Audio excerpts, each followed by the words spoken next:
Welcome to Fat Chicks on Top.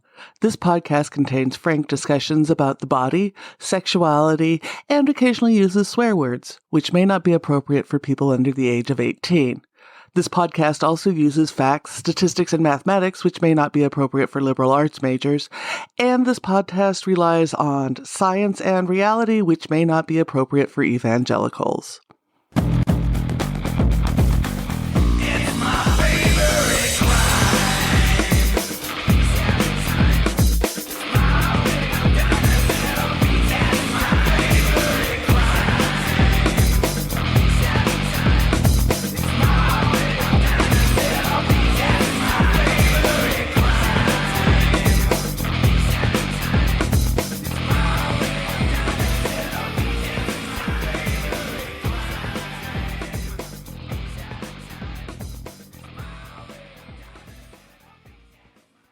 Welcome to the show. You are here with your host, Auntie Vice, and it's good to be back. We are in the middle of National Kink Month, thanks to thestockroom.com. And so I have on some very prominent kinksters this month. Last week we had Janet Hardy, and this week we have the woman who's probably been more a part of my own sexual journey than any other author I've had on this show. I started reading her column when I moved to New York in 98, and it was the one Village Voice column I read religiously. We have Tristan Taormino, and she has a new book out, A Part of the Heart That Can't Be Eaten. Welcome to the show. Thank you. I didn't know that. I didn't know all that. Thank you so much.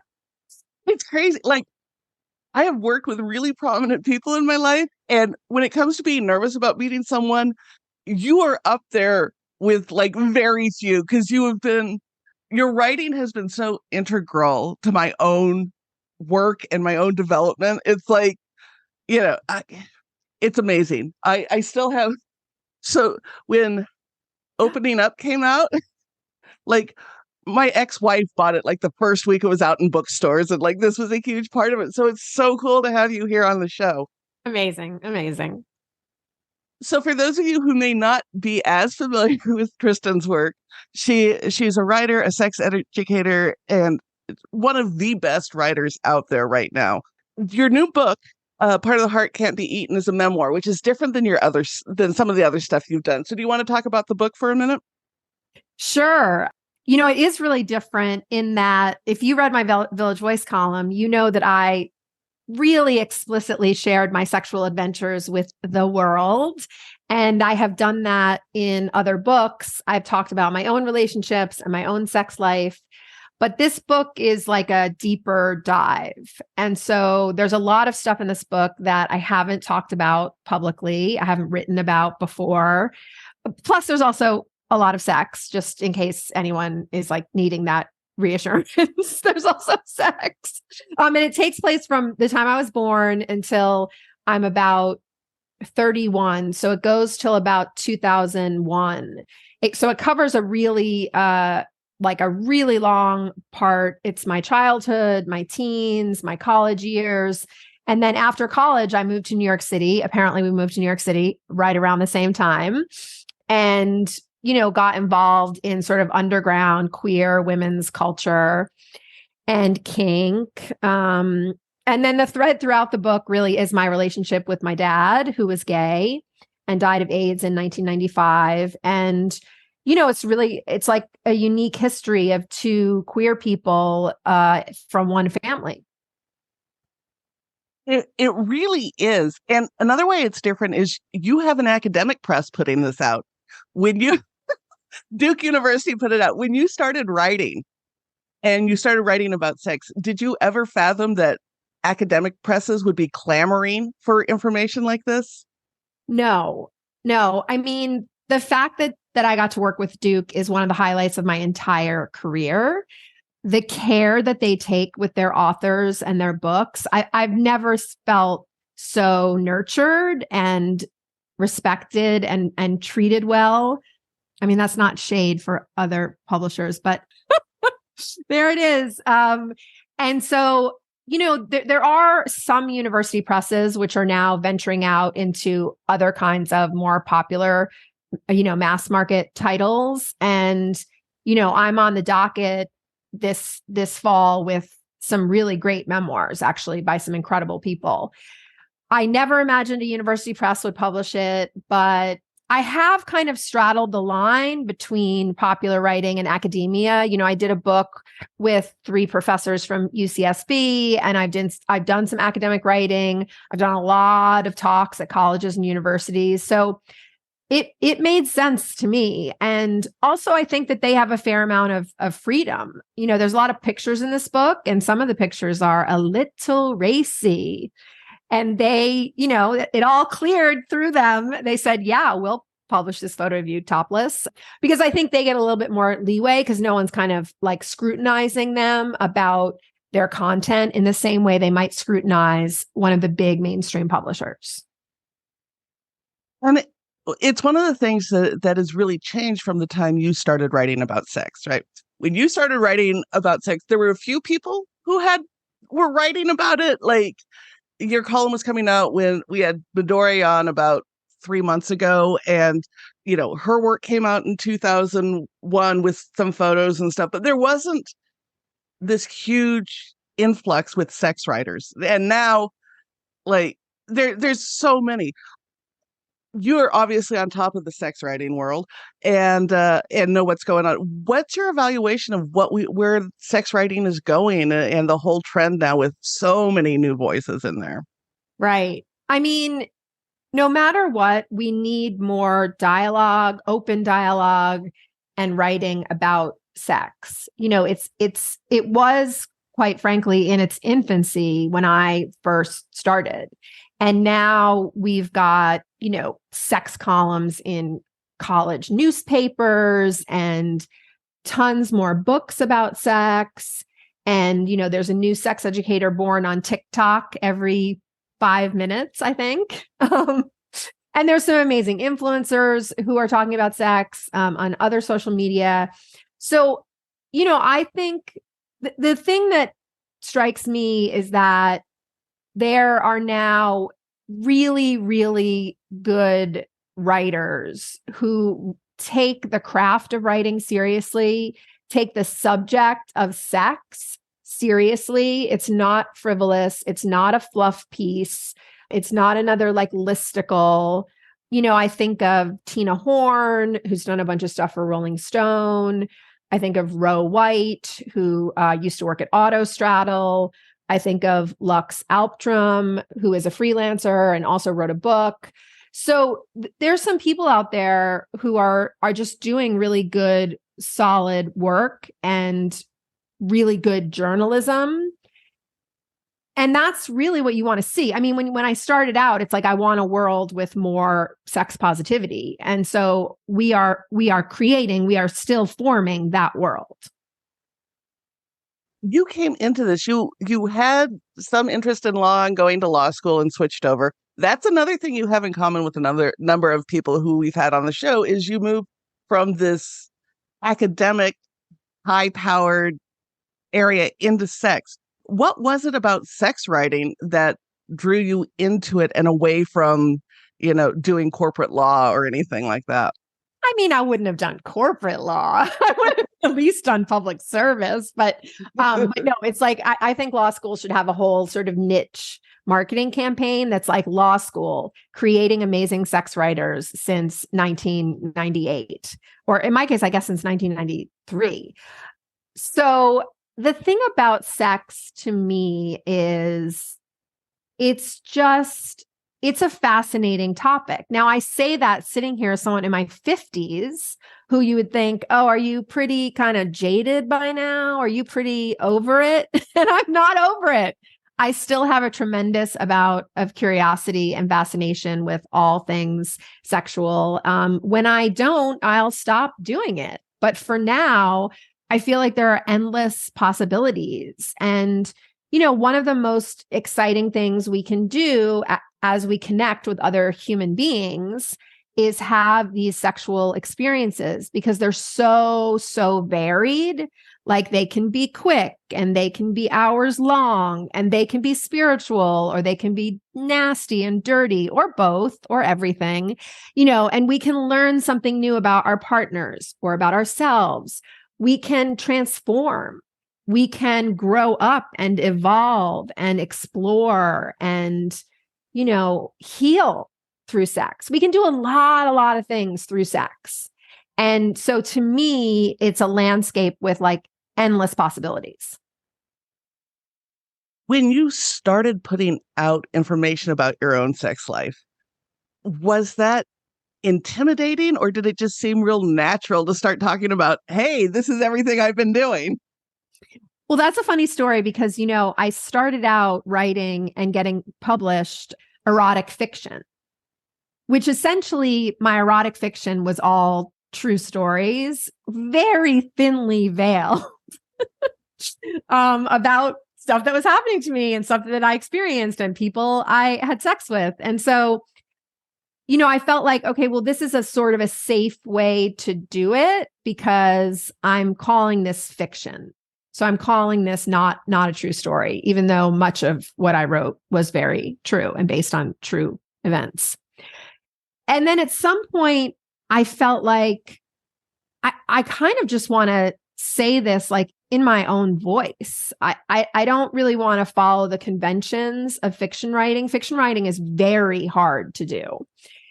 And I'd rather just be upfront and say, yeah, this is, here's my sex life. And I don't know, one of the things that people have said about the book and about me is just that I somehow managed to escape most of the shame around sexuality that our culture, heaps on us.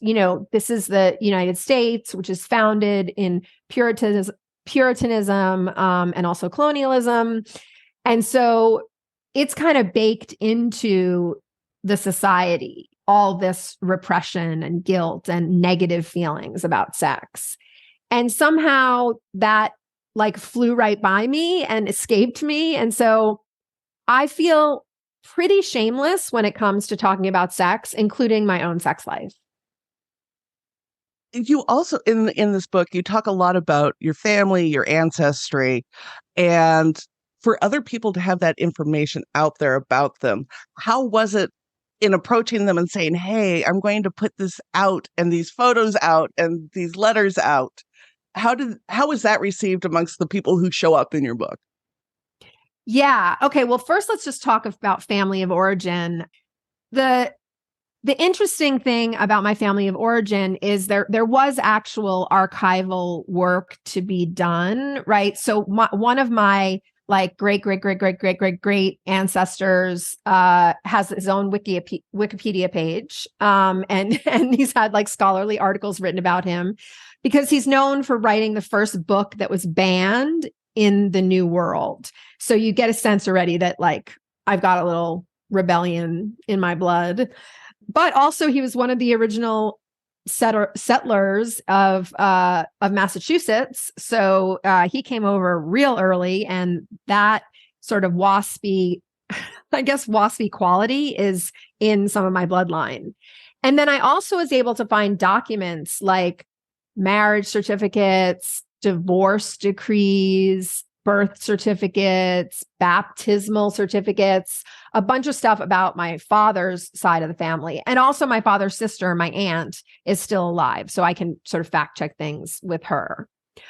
For the people who were my lovers, I reached out to the ones who I could get in contact with. And I basically said like, hey, here's a heads up. You're in my memoir. Can I use your real first name or do you want me to use a pseudonym? Can I use this picture of us? Mostly the answer was no. So thank you for the people who said yes and allowed their picture to be in my book. And then do you have any, feelings about, here's the chapter, it's attached. Do you have any feelings about it that you want to talk about? And universally they said, yeah, that's the way I remember it happened. And most of them, are not public figures. Most of them lead quiet lives or are, really high-powered executives or have families and kids. And so most of them did not want their name, even their first name, in the book, which I have to, it's this delicate balance. Like I'm a really public person. I want to tell my story and I want to be ethical about it. And I want to protect people's privacy. In digging through the family history and learning things about it, did it change the way you viewed family relations or the way you grew up? Oof. Well, reading my dad's memoir all the way through for the first time while I was writing my memoir was, so complicated on so many levels. First, to hear his story in his own voice. He grew up with a mom who was diagnosed much later in life as bipolar. She was violent. She was physically and verbally abusive to him. He grew up in a really homophobic family where it wasn't like your ordinary homophobia. Like they actually like really loved to be homophobic. So it's like he heard homophobic jokes and homophobic stories and all these things like on the regular, which as a gay man struggling to figure out his sexuality is pretty devastating. So it's not like just the garden variety homophobia we see in our society or in the media, or, it was also his family was super homophobic. And so that part was hard to read and also was quite a contrast to me, who came out, almost 20 years after he did and had a much easier time of it, knew gay people my whole life growing up, knew genderqueer people, was surrounded by queer people at Wesleyan, which is where I went to school. And so that part was just, it was like moving and also a little bit bittersweet that he couldn't have had that same experience. Now, my mother is also alive. She's 82 years old. She's very sharp. And so there were moments when I called up to fact check some things. I fact check my memoir, people, just so you know. There are ways to fact check things. Like there are ways to realize, like, what was the year I met this person? Okay, what was the year they were doing a show in Provincetown? So in talking with my mom, I actually found out, believe it or not, more family secrets. Some of them ended up in the book. Some of them are really too big and involve other people, and I couldn't put them in the book, although they're quite juicy. So I was sort of finding things out as I was writing this, which is kind of amazing because you think, like, at this point in my life, I kind of know everything, right? Don't I know the basics here? But apparently I didn't. And, I think that's generational. I think that families keep secrets. We know that about families. And sometimes those secrets are unearthed, they're revealed, sometimes when someone's still alive, other times after they're dead. It's not something I want to repeat in my own family, which is comprised mostly of queer folks, and they're all my chosen family.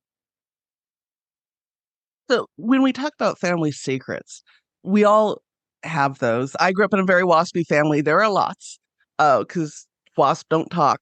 Uh, we passive aggressively mention things. But there's also family histories that get told and twisted. In doing the fact checking, how much did you find out? I mean, was what was out there pretty accurate, or had it been twisted over time depending on the teller?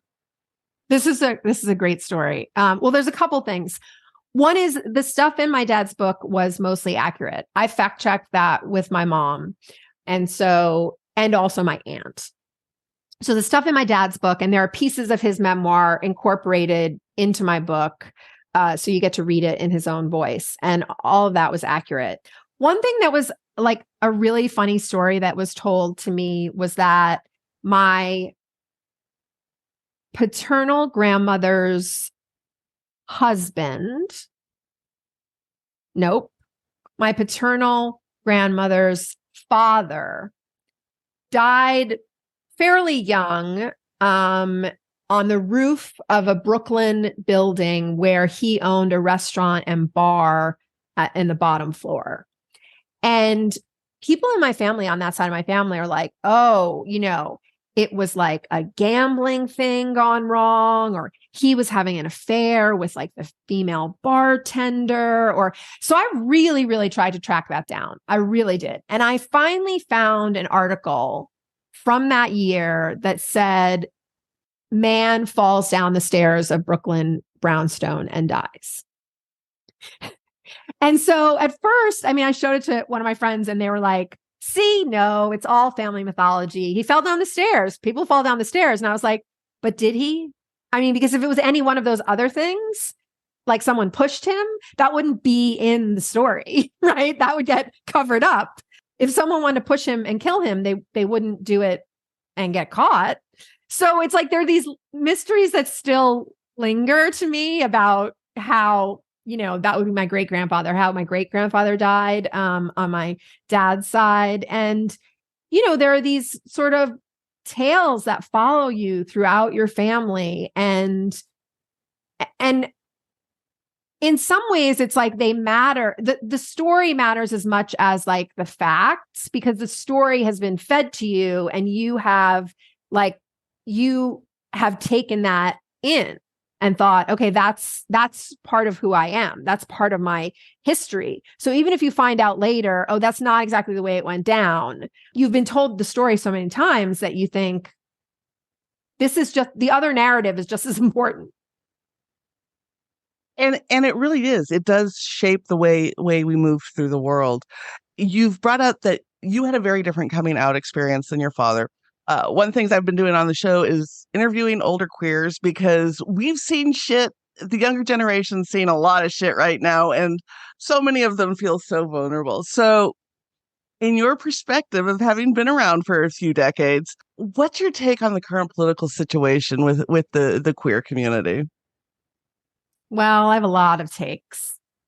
Let me start with take number one, which is that I never imagined that the backlash would come this intensely and this swiftly. We've seen in history when people gain representation, when they gain human rights, when they gain visibility, when they gain power, there is a backlash against that outsider and marginalized group. But the backlash going on now for queer people, people with uteruses, and especially transgender people is frightening. It's frightening. There are people on the right who want to legislate us out of existence and want to write into law that some of us, not all of us, but some of us have no bodily autonomy at all. So that part is scary. That part is scary, because I've seen the progress, right? And I didn't even know we were going to get gay marriage when we did. I wouldn't have predicted that it came so soon. So the backlash is harsh right now. And, we're all kind of trying to have each other's backs. The other thing about the queer community, which I think the internet facilitates, is that I am witness to and have experienced a tremendous amount of queer and trans folks eating our own, using our time and energy and resources and sort of psychic brain space to really trash other people online. And it's really hard to be on the receiving end of that. And it's so hard to watch that happen, because we have real enemies who don't want us to exist. And instead of pooling all our resources into fighting those folks, we really love to talk shit about each other on the web and on social media.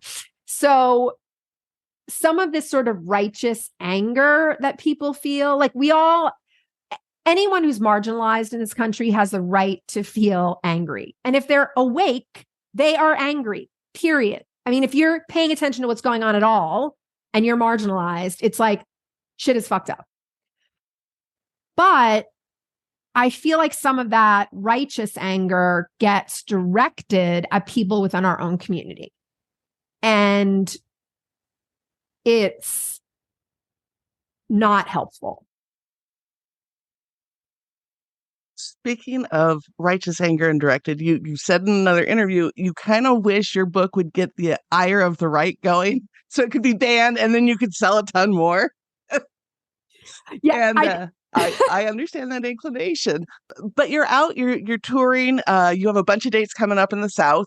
How safe do you feel being out in the US and so visibly queer and sex positive?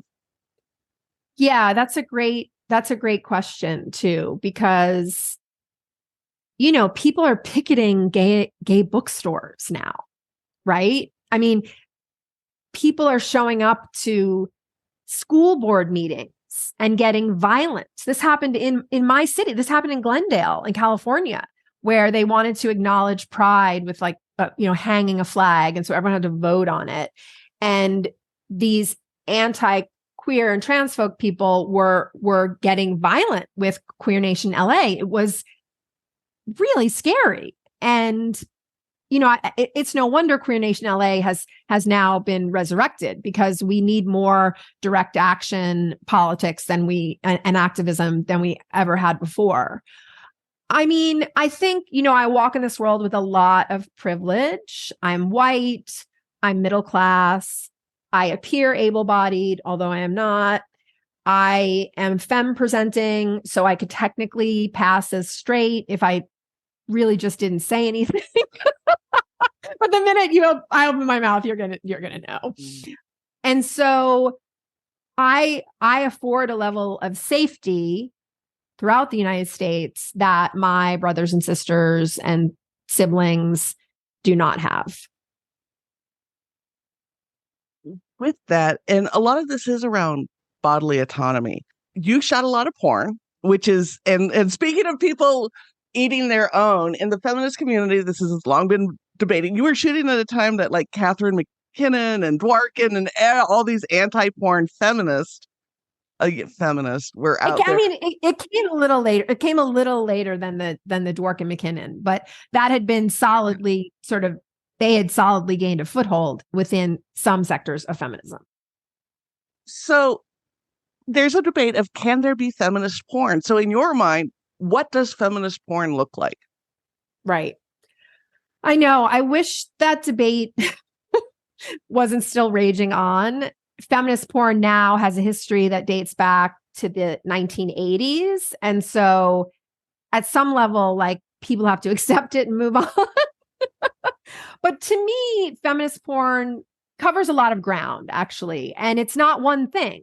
Just like feminism isn't one thing, just like you can't define one feminist and say they're just like another feminist. To me, there's a couple things. One is just that the process of making the porn is fair and ethical. People are getting paid what they want to get paid. They're being treated fairly. They're being respected. Consent is explicit. Labor has always been an issue within feminism, and we can't ignore all the things we're fighting for in labor because we're working with sex workers, right? We can't sort of dismiss that, which is just whorephobic. The other thing is, I think, feminists are ultimately trying to sort of push back, deconstruct, reconstruct, challenge, reimagine sexual imagery that sits outside of, or at the very least critiques, patriarchy, racism, classism, ableism, body size. We're trying to create different kinds of representations to diversify what folks see. And not just what folks see, but what folks see as who is desirable, who is sexy, what kinds of sex are hot. We're trying to really mix that up with a feminist lens. And I also, for me as a director, I really had a collaborative process with my performers. I wasn't really interested in sort of that top down, it's you and you're going to go in the kitchen, you're going to fuck on the really hard marble countertop, and won't that be comfy for you? And just do what I say and act it out.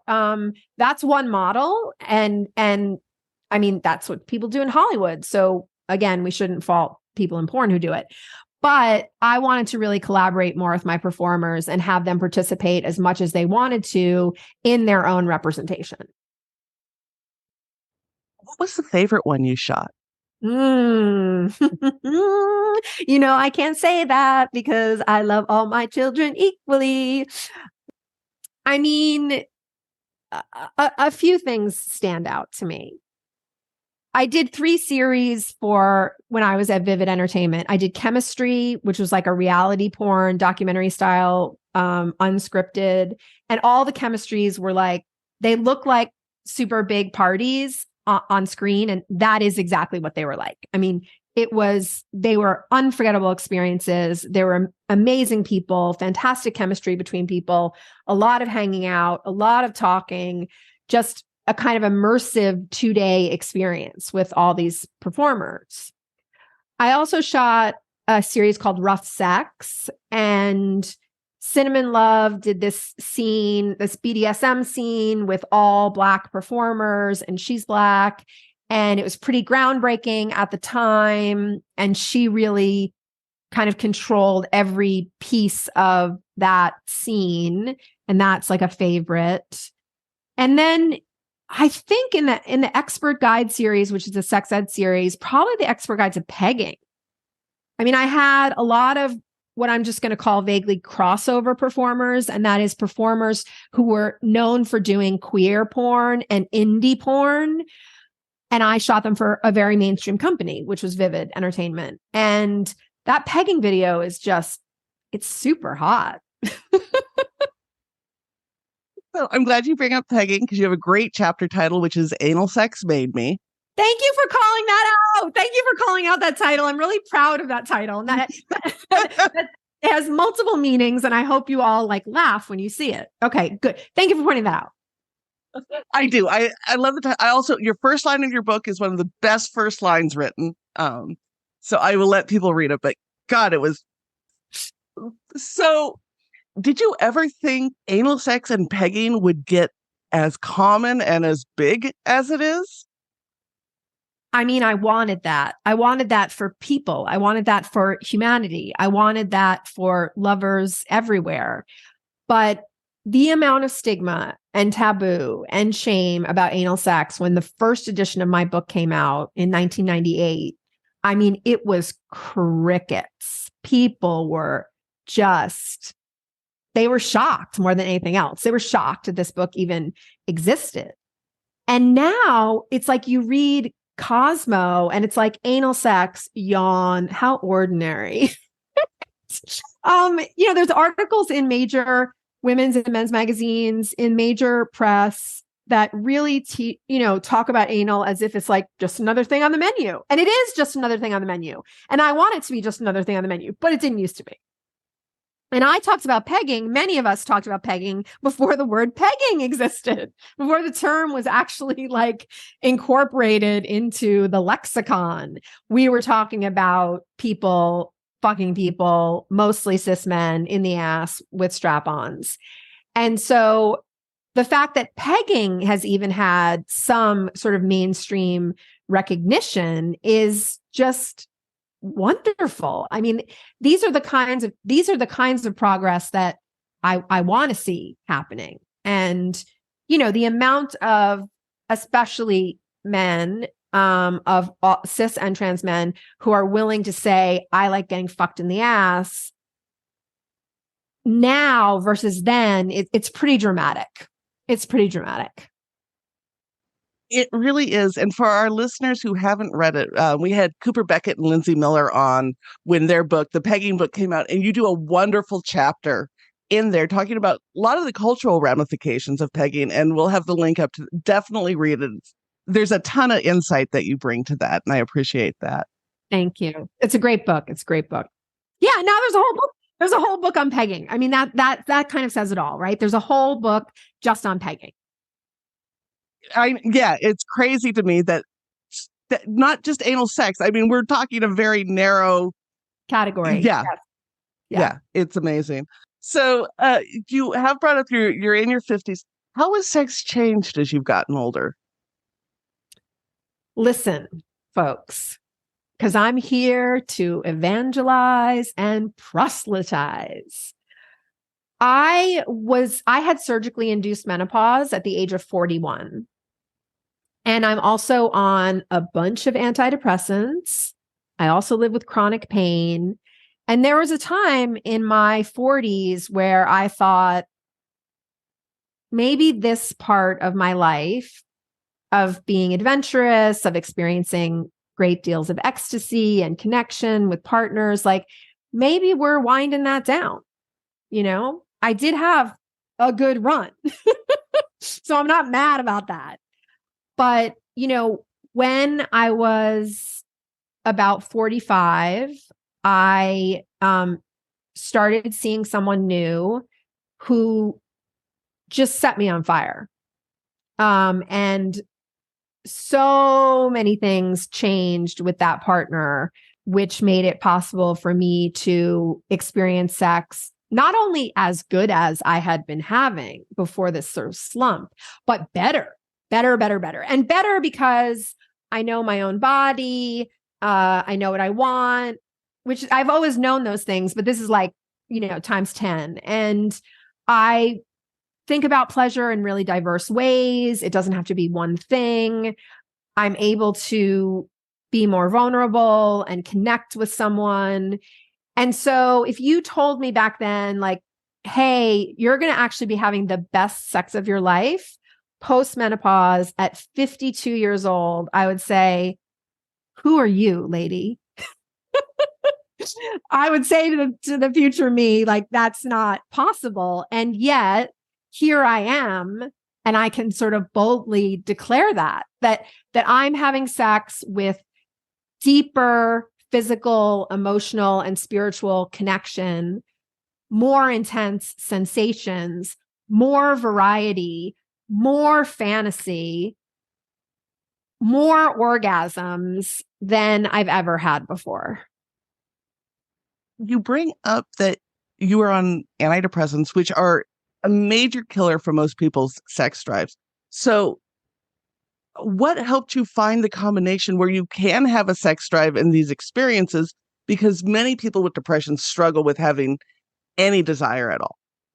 Yeah. So listen, I take a cocktail and I'm still on Prozac, which is an SSRI. And before Prozac, I was on Zoloft, which is an SSRI. And that particular class of drugs absolutely affects sexual sensation, affects orgasm, affects libido, the ability to have an orgasm. So that's still working against me, like absolutely, but it's keeping me alive. And I make that trade-off willingly, because it's that important to me and my mental health.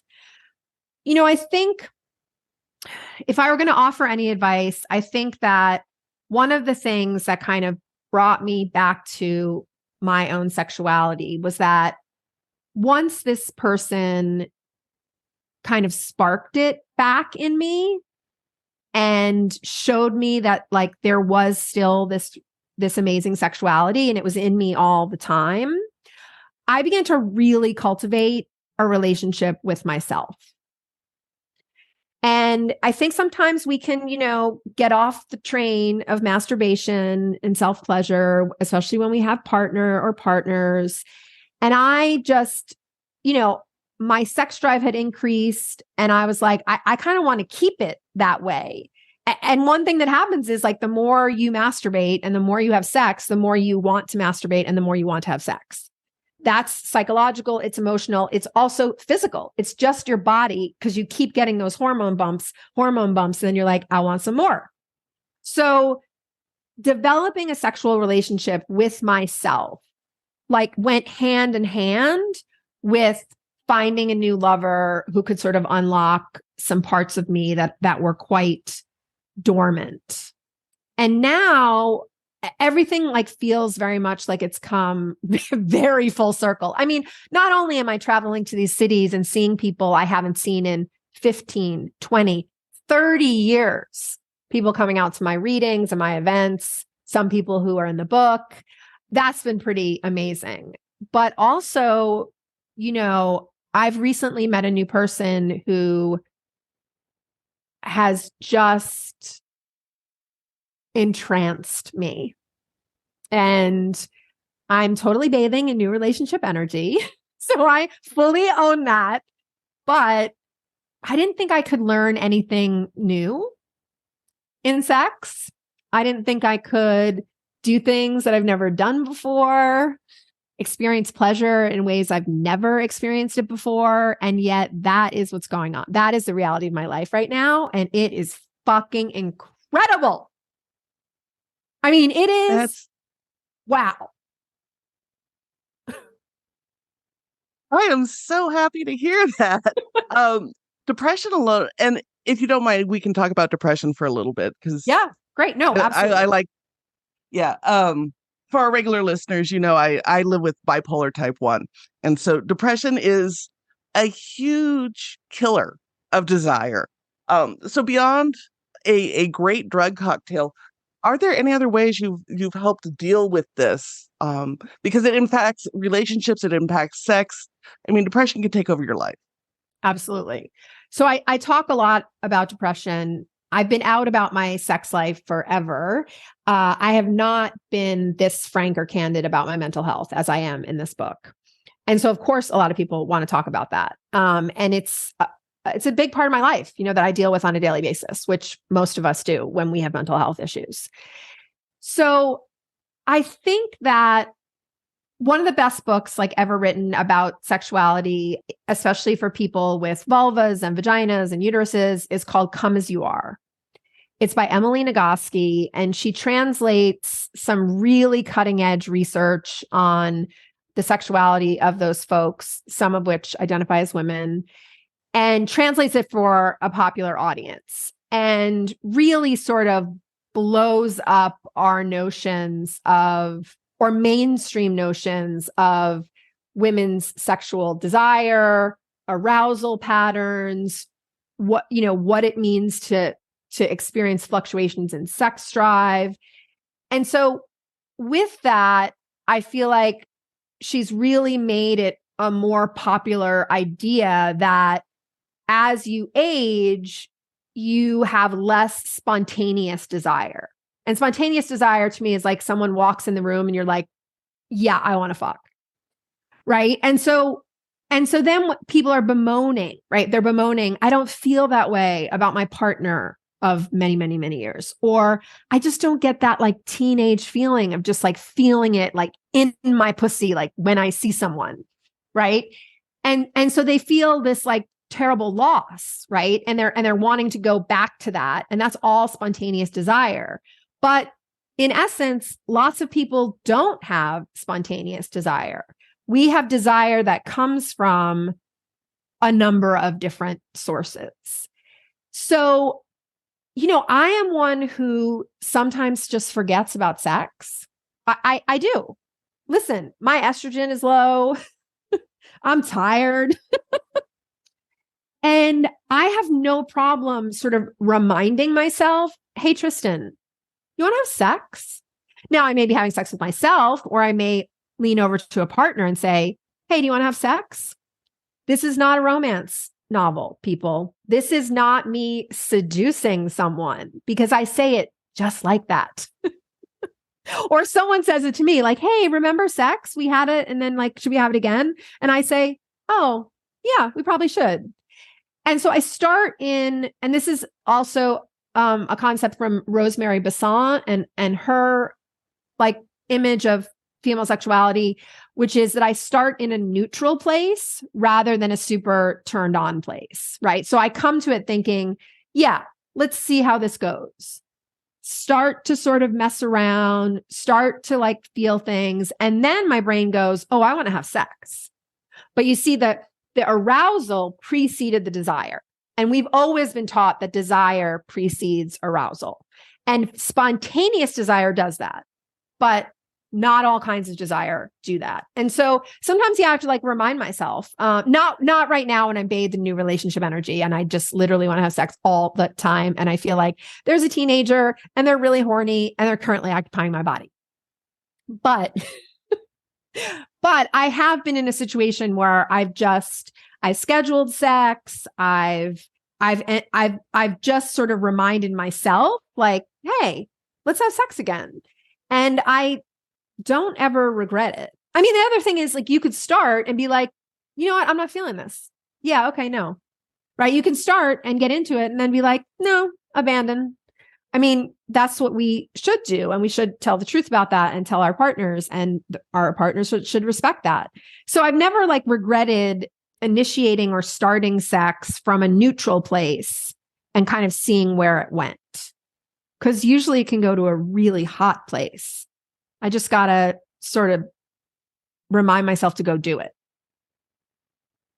And that sentiment has been reiterated by a lot of folks who are, vulva owners, 50 or older.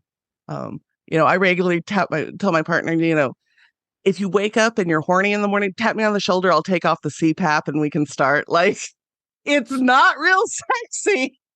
Right. I mean, but I think also we've been sold the bill of goods on this. What is romantic? What's sexy? What's seduction? To me, clear communication is really sexy. So tap me on the shoulder when you wake up. That's sexy to me because it's like, okay, great. So I may get a tap on the shoulder tomorrow morning. Great. And I think it's important. It's important for us to express our sexual desire in a number of ways, not just this like, hey, baby, kind of like sexy talk and like turn down the lights and put on the candles and get, it's like, no, I'm in my t-shirt that has like something on the front. And by something, I mean like, what is on the front of that shirt? I don't know what that stain is, but something on the front, and I'm in my underwear, or maybe I'm not in my underwear. And then it's just like, hey, we happen to be lying very close to each other. Let's check each other's bodies out, shall we? And that makes it so much fun. Another thing that doesn't get talked about enough, I think, is the connection between depression, chronic pain, and sex. And so you live with all three. So for you, is there a connection between them, and how do they interact? Well, yeah, I mean, for one thing, the connection between depression and chronic pain, it's circular. One feeds into it, that feeds back, feedback. I mean, this feedback loop is so intense. Depression exacerbates chronic pain exacerbates depression. And that's one of the ways you can really get stuck in it, because it keeps feeding itself. And mostly, but not always, when you're depressed, you have trouble accessing and experiencing pleasure. So of course you'd have trouble experiencing sexual pleasure or even wanting sexual pleasure, because the chemicals in your brain are in such a state that you don't even know if you're going to experience pleasure again. I think that's one of the most debilitating parts of depression for me, is that when I am depressed, I am convinced this is my permanent state and I will never get out of it. This is where I've landed and it's going to be like this till the end of time. And that feels, that feels depressing. First of all, more depressing than I'm already depressed. And it feels hopeless. And it does not scream, let me jump out of bed and just like go for a run or go for a jog or like just go outside in the sun. So I think like it's all kind of feeds in on itself. And it's like they're all conspiring together. And the conspiracy is for you to not access pleasure and joy. And for you not to be in your body, for you to, because sometimes we have to leave our bodies in order to get through the day. Right. I mean, the pain is that great that if one thing in Buddhism that you do is like when feelings come up, you become curious about them. So you're curious, like, what am I feeling? No judgment. What am I feeling? And sometimes you're feeling excruciating pain. And you can't lean into it because you have shit to do. And so you're like, I'm just going to shut this off and do the things I have to do.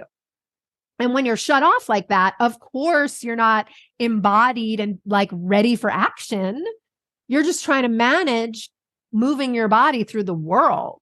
So there's it's a great conspiracy to work against you. And yet, if you can even remotely bring yourself to have sex with yourself or someone else, you get all those happy chemicals. You get endorphins, you get oxytocin, you can get some adrenaline. It can actually make you feel really good. You just have to kind of, again, remind yourself that it's possible to feel good and that you can get back there. And that can be difficult at best. I just want to acknowledge that to people who are struggling with this. It's and also, we really have to stop framing sex as this one kind of thing. Like you're always naked. There's always penetration. There's always intercourse. There's always orgasm. Like, people, there's so many things we can do to our own bodies and the bodies of other people. It's like, let your imagination just run wild. And you'll see that actually, if you want to have a sexual experience, if you want to experience intimacy, if you want to just get off, which by the way, that's fine too. I don't need you to be in love. You can just fucking want to get off. There are a lot of ways to do that. And we can't box ourselves in about what those ways are. So with all of you have a ton of stuff out. You have new book tour. Most writers need a little bit of a break before they launch into anything. But what's next for you? Yeah. I guess I'm going to have a little bit of break in that I'm on the road for 2 months. And in that time, I'm very, very busy. And so won't be able to really do anything. But here's what's in the pipeline. First of all, I'm co-writing a book with my dear friend, therapist, sex educator, Lucy Fielding. I've done a podcast with her on my own podcast. So you should go listen to our conversation because that was sort of like the beginning of us even knowing each other. And we're writing a book that is essentially, we don't have a title yet. It's a guide to your erotic liberation.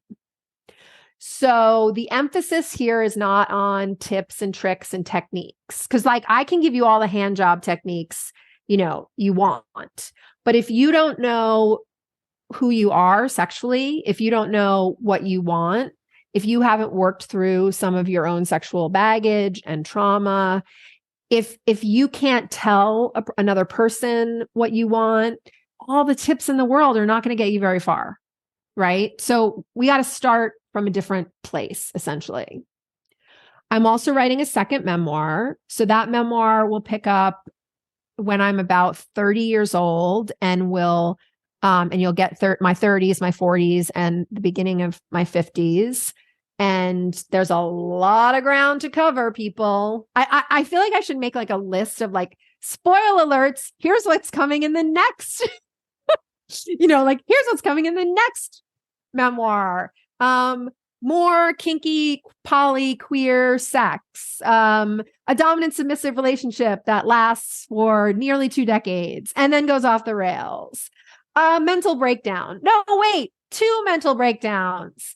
Menopause. The height of my career. So there's a lot to talk about there. And I'm also trying my hand at a novel, which is something I never ever thought I would say. But there's a particular story that I want to tell, and there's a particular dynamic and a particular thing that I want to really like sink my teeth into that I think will work best in fiction. So there's a novel on the horizon. I can't believe it. It's true. It's fantastic. And definitely looking forward to it. I love your writing style. If our readers or our listeners want to find you, if they want to see you on tour, if they want to read your books, plug all your sites. Okay, great. So my website is tristantaormino.com. If you click on events, you'll see a Google Calendar. And then if you click on the individual links, you'll get to my events. So in general, in October, I'm going to be in the Midwest and the Pacific Northwest. That's what you need to know. I am on social media on all platforms except Facebook.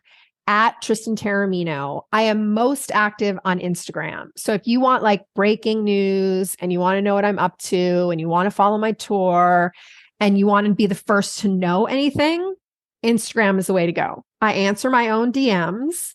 So, take that as you will.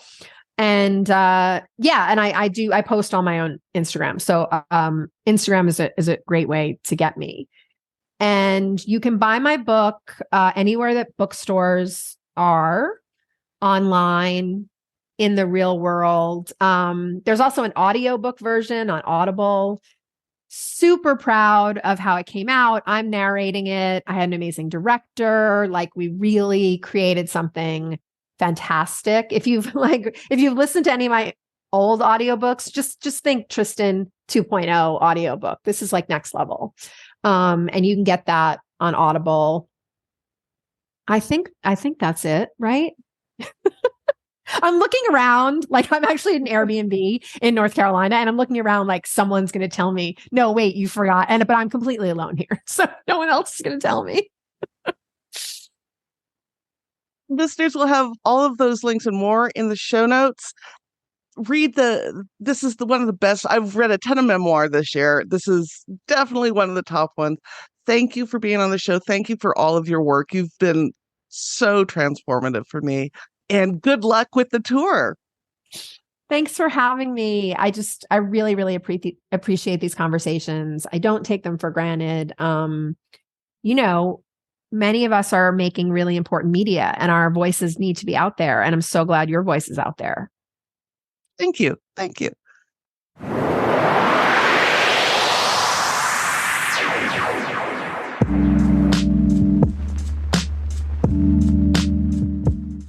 And now, a moment of gratitude. I'm grateful for so many things. I'm grateful for the many treatments and modalities I've used to manage my depression that have kept me alive. I'm grateful for the people that I have in my life right now and how they love me and hold me and see me and support me and encourage me to be like the best version of me. I'm grateful to have really shitty, but still nonetheless there health insurance. Really, really bad health insurance. But I'm really lucky. I'm really lucky and grateful to have that. I'm grateful to have the friends that I do, some of whom I've known. I just saw my best friend from junior high and high school.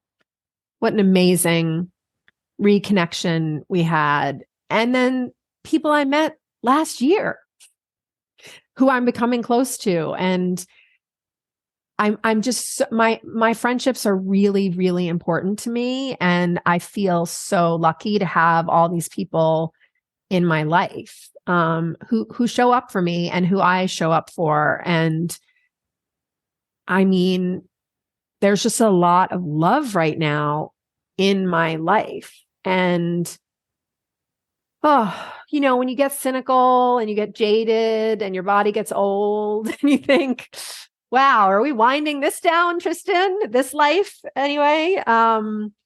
Life surprises you and throws you a few curveballs and says, actually, it's only just begun.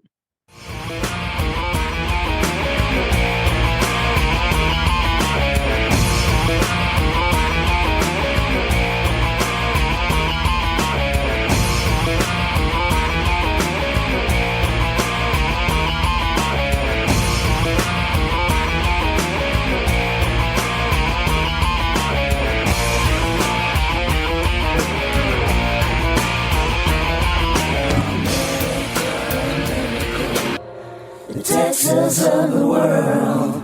Thank you for listening to this episode of Fat Chicks on Top. Please like, subscribe, and review our podcast on whatever platform you listen to it on. If we like your review, we may even read it online. This has been an Auntie Vice production. Producer and host, Rebecca Blanton. Audio production by Sharon Smith. Music by David Manga. And more music by Sharon Smith. For more information about Fat Chicks on Top, please visit our website for all things Fat Chicks, at fatchicksontop.com.